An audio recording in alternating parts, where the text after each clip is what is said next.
Good morning, everybody. It is me again, Papa Woody here, and I am here featuring the Ozark Trail G1 Explorer as usual. Just to let you guys know the new update, and I remember telling you guys last time that it was officially done, which was, remember this? I had the original fork on there, which is the aluminum fork that I didn't know was aluminum. I thought it was steel the whole time until somebody posted that it was aluminum. Somebody posted that they used a Poseidon fork. I had an extra one, which was hanging right there. So I took it off, put this one on.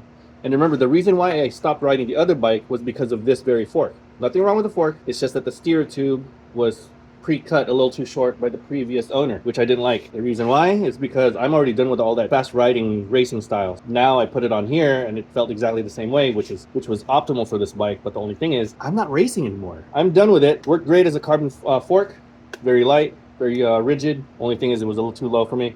And then I put the one that was made originally from my other bike. Now it's on here. I just cut it. And for the ones that suggested that I put a vacuum on my Dremel cutter, I forgot who you were, but I remembered you posting it and commenting on my build. And you were right. I should put a vacuum on here, which I will one day. However, I do have the handheld one, the Ryobi battery powered one, which was okay, but it doesn't work as well as I would have hoped. That's going to be the next project because I always cut carbon forks because these are not my first carbon forks that I've ever used. So it's just too bad that yellow fork right there didn't work out so well. Works great, but not for me. So I'm thinking about either selling that or just putting on another bike and just use it as a stationary or something. Well, here's Avocado Racer. By the way, I named my bike Avocado Racer because it looked like an avocado when I got it. And then the yellow just officialized it. Terravale, Super Team, I think Sunrays, 7-speed. This is the only thing that's pretty much that I left on. This one was for my other bike. This was practically brand new when I got it. This one was brand new. I got it for the other bike, but I transferred it on here. The only thing that practically is original is this, the rear derailleur. I originally had a carbon one, but I took it off and put it on the other bike. No, actually that one's mine. That one's new. This one's new. The Aero carbon internally routed drop bars. I love this drop bar. I have no more handlebar fatigue when I'm riding. Absolutely zero. The new one carbon. The rotors are brand new. The pedals, the cranks. And remember last time I posted, I was gonna switch the 42 to the 46. Well, now the 42 is on here because this was originally a 46. What else? Oh, and I got this from another bike and it works great. It's probably one of the best hand pumps I've ever gotten. And then of course, Ozark Trail top 2 bag. Oh, and look, this mount. If you guys ever get one to put one on there, I have an extra one because it came from another bike, and I have another one for the other bike. This is the Xeno 160 and 140. You can flip it around. I love this thing. And it looks slick too. Very sleek looking. Pedals. Oh, and here, yeah, I have a kickstand. You're not cool unless you're kickstand cool. Listen to this.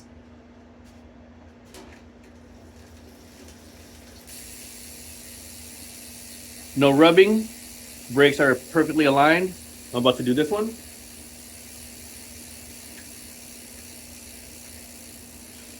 And these things will spin forever until I tell it to stop. Boom. And it will keep on spinning practically throughout the whole video if I have to.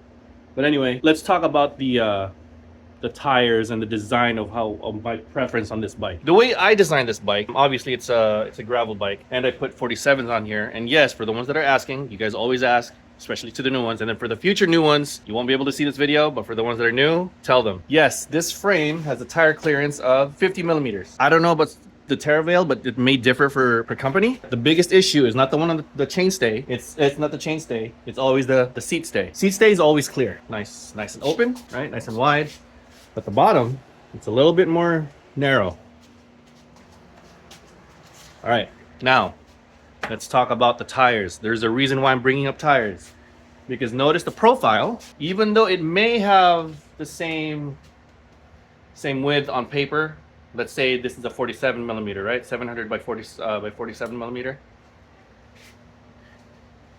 When you turn it over in this direction, on the width of the tire, that's how they measure the tire width, through the circumference of the whole tire itself, not the treads. Now, speaking of treads, remember some treads are more aggressive than this one because this one has a center slick, and then heavier shoulders. This is called a shoulder.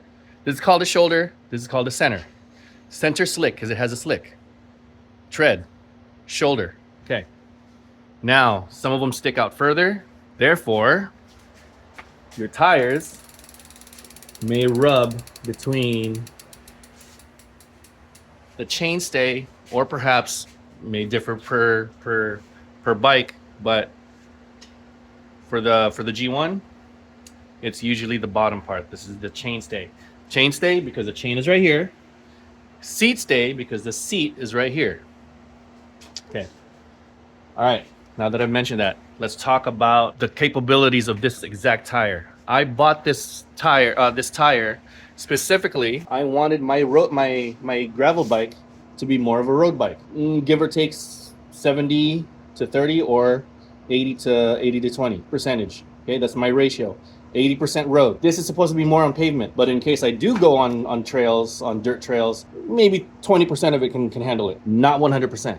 Not 50%. It can't do any like high dirt trails. There's a reason why, because this can handle a few of them, but there's one more issue.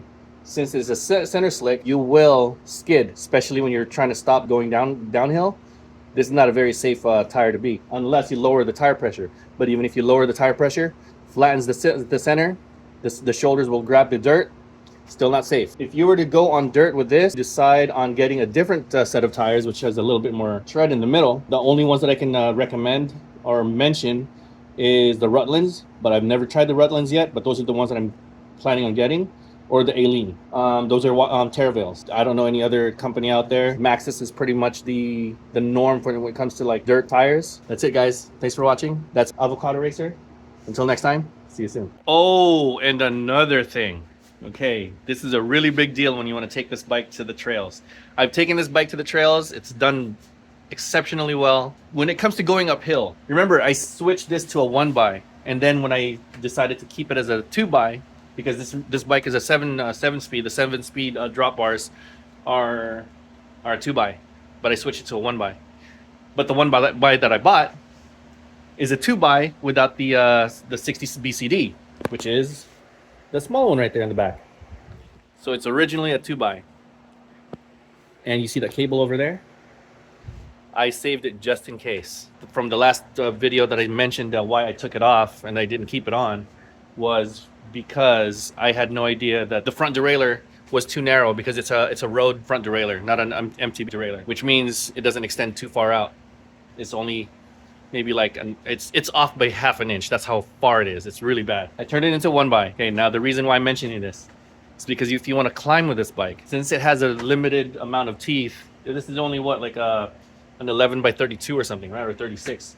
Doesn't matter. You need to get a front derailleur for this guy so you can use the 60 BCD. Trust me, you need it. Other than that, I still did it. I still did the climbs. Even if you're going to keep it as a 1x, the cross chaining to make it uphill, it switches back. And if you kick off, remember when you're pedaling, and then all of a sudden when this rear derailleur switches that it's gonna skip, your leg always kicks off. That's dangerous. You're gonna hurt yourself, you're gonna fall off if you guys wanna do some really gnarly climbs. I promise this is the last one. Okay, you see that fork up there? There's only one reason why I'm gonna miss that fork. I'm guessing that's only 70 millimeters in width. The crown, I'm talking about the crown, which is this little arch right here.